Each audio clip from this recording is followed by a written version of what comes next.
Imagine bees covering your body, even your face. This Nepali beekeeper loves bees so much, he endures the pain of getting stung many times. And he can handle up to 30,000 bees covering him at once. He's comfortable letting the bees land all over him, sometimes from head to toe.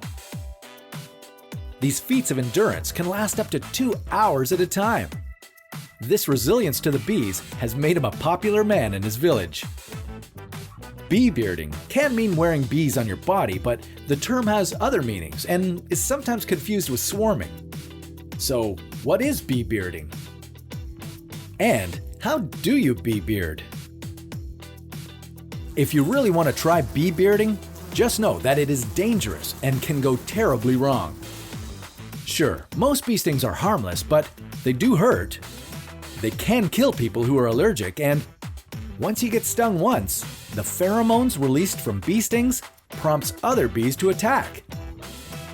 Here are some bee bearding tips. There are many different strains of honeybee.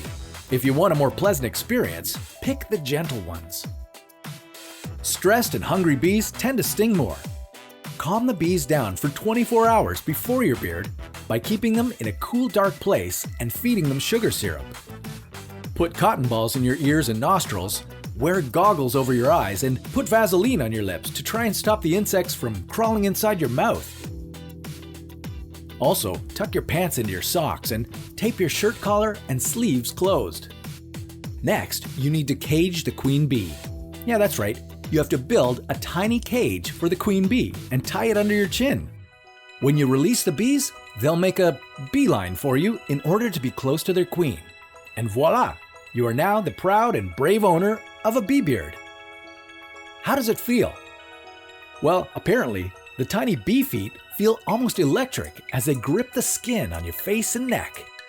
The practice of bee bearding on the face was started in the 1830s by an adventurous Ukrainian beekeeper. By the end of the 19th century, the novelty spread and became a popular exhibition at Russian carnivals.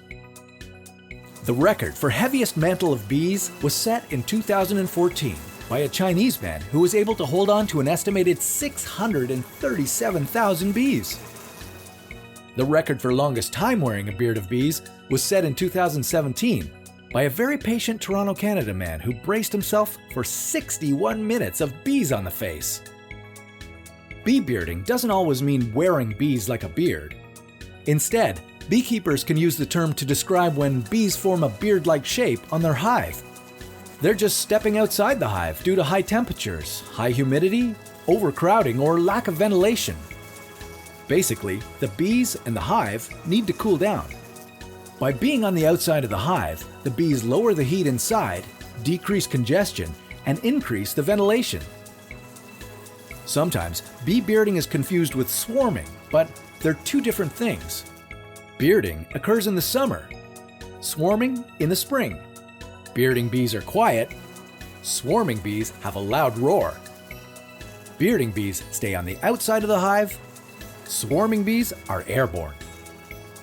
Swarming, bearding, and sitting on people for hours, that's what makes bees crazy creatures.